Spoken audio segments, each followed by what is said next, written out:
Salut, chers panafricanistes, chers surfeurs, youtubeurs et puis combattants pour l'émergence africaine, c'est le Banin de Hindi. Je suis à vous ce matin, n'est-ce pas, pour parler de la réaction ou alors cette affaire, ce scandale par rapport à ce journal Singan qui a fait la une, n'est-ce pas, en début de semaine, c'est-à-dire lundi, avec leur titre sensationnel à caractère tribaliste ou à caractère xénophobe.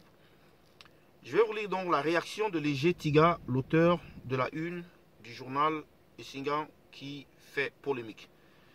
Léger Tiga, c'est le rédacteur en chef du bi-hebdomadaire Singan et auteur de l'article à polémique sur l'attaque ciblée contre des bêtis. Défend sa une. Pour lui, c'est un travail de journaliste qui a été fait. Depuis dimanche soir, le journal Singan est vivement critiqué sur la toile par une bonne partie d'internautes pour cette une jugée excessive et au relent tribal, pensent certains. Réélection de Paul Biya, là on parle des titres, assassinat et attaque ciblée contre les bêtis, a titré le journal dans son numéro 138 de ce lundi, citant les cas Ernest Obama, Avenir Ava et Abbé Félix Amougou, entre autres. Contacté par Médiatude, à la suite de l'eau de critique dont il est victime, le journaliste auteur de l'article s'en défend. C'est un travail de journaliste qui a été fait. Catino est bêtis. Coco Argenté est bêtis.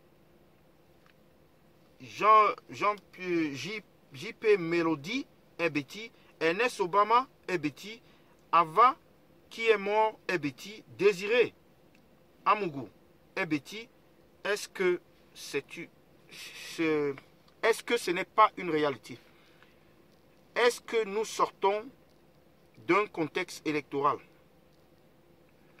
Est-ce que ces gens-là ont été attaqués?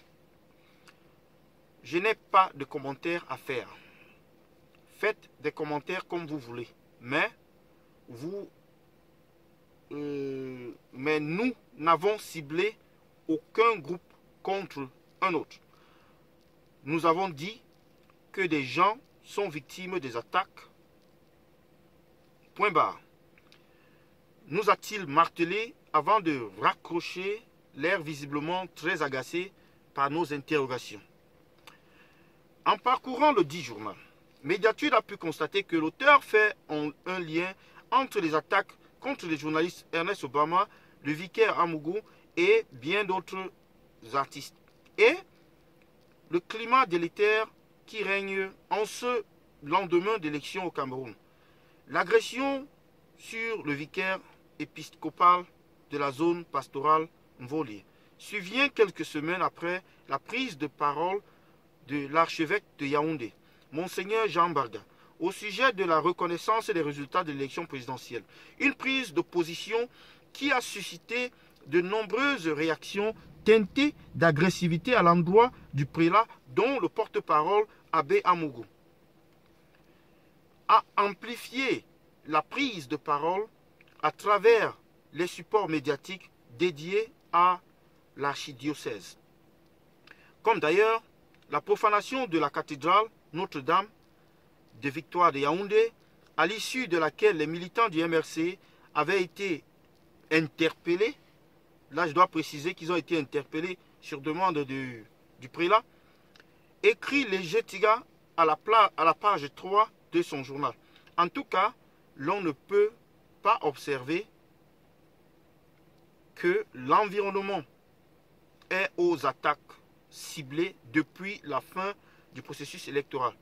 D'abord, les multiples exactions de la brigade anti-Sardinat en Europe, notamment où certaines communautés ont fait l'objet d'agressions physiques ou verbales. Catino, Coco Argenté, on a appris à Uri l'agression perpétuée contre Ernest Obama, division 4, poursuit-il. Si en grande une, l'ancien rédacteur en chef du quotidien Mutation parle d'une attaque contre les bêtis, Il évoque paradoxalement dans son texte le cas de deux entreprises appartenant au Bamileke. Sur la même lancée, Sinfarm et la Pasta ont fait l'objet de deux incendies suspects à Douala, écrit-il également. Auteur de plusieurs ouvrages dont Géol d'Afrique, un livre collectif et les secrets de la nature, le journaliste camerounais Léger Tiga a roulé sa bosse au quotidien Le Messager comme chef de service société, puis en mutation en tant que rédacteur en chef. Enseignant des écoles de communication, il a été également rédacteur en chef du bi-hebdomadaire et l'essentiel du Cameroun, parallèlement à ses fonctions de rédacteur en chef du magazine mensuel Le Plus de Repères de Citizen Corporation Group, société éditrice de l'hebdomadaire Repères. Et c'est signé Médiatude. Alors, voilà ce qui a été écrit par ce journaliste. Et alors, voilà certains commentaires de certains internautes ou bien de certains Camerounais. Un dit, il n'a pas cité les chefs de l'Ouest dont les voyages ont été boycottés. A-t-il parlé de militants du MRC arrêtés, des journalistes séquestrés, des dernières victimes de la crise anglophone, des élèves et enseignants enlevés? Ou alors, pour qu'il en parle, il faut que les victimes soient bêtises. Ou peut-être, c'était dans un autre contexte. Il donne parfaitement raison aux propos de Camto devant la Cour constitutionnelle. Je cite, « Apparemment, il faut être victime ressortissant de quelque part pour que ce journal s'inquiète de votre sort. » Un autre a dit, il ne voit pas tous les chefs de l'Ouest, sardinards, qui ont été boycottés par la basse, toutes ces incendies étranges des sociétés Biopharma, Fermancam, Panzani, tous à l'Ouest, qui les attaquent.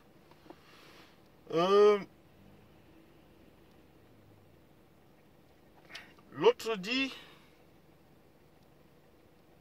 ici, sur la forme de ses propos, le fait de nous préciser que c'est un travail de journaliste qui a été fait n'en vaut pas la peine. Parce que c'est le contraire qui nous aurait surpris. Sur le fond, un adage dit, on ne parle pas de la corde du fil du pendu.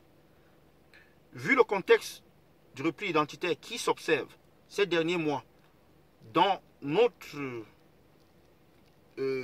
pays, cette une ne vient que mettre de l'huile sur le feu. Les journalistes ont, entre autres, le devoir moral d'apaiser, de rassembler, vouloir attacher des attaques malheureuses qu'ont subies des citoyens camerounais à une affaire d'atteinte ciblée à l'encontre ou d'attaque ciblée à l'encontre d'une certaine communauté embrase encore plus le contexte actuel. Enfin, l'échange téléphonique du rédacteur de ce journal avec vous, Médiatude, ainsi que son attitude, agacement et interruption de l'appel, montre qu'il a produit cette une de façon tendancieuse. Donc je pense que je partage avec vous ces commentaires parce que, comme vous le constatez, tous les points ont été couverts là par rapport à cette une qui manque de professionnalisme, qui manque d'objectivité réellement, parce que les artistes qui sont boycottés, il se peut simplement par un pur hasard que les artistes, n'est-ce pas, Betty Oboulou soient les plus, du moins, aient eu des spectacles éminents. C'est pour cela qu'on a commencé par eux. C'est pour ça que ça a commencé par eux. Mais c'est tous les artistes qui ont boycotté. Là, une décision vient de sortir sur Bendeka qui était irrecevable, mais dont la décision a rendu recevable maintenant. Mais je pense que dans les prochains jours, peut-être, une décision pourra sortir sur Coco Argenté, sur d'autres artistes. Mais il doit faire quelque chose. Il ne suffit pas seulement qu'on dise que je ne vais plus chanter là-bas. Non, il faut poser des actes. Il y a des choses qui se passent au Cameroun, comme ces élèves-là qui marchent au nord du Cameroun, comme, n'est-ce pas, les gens de la Poste, comme les gens qui meurent dans les routes camerounaises. Donc, il est question n'est-ce pas, de prendre position par rapport à tout cela. C'est ce que je soumets à votre appréciation aujourd'hui. Merci, bye bye.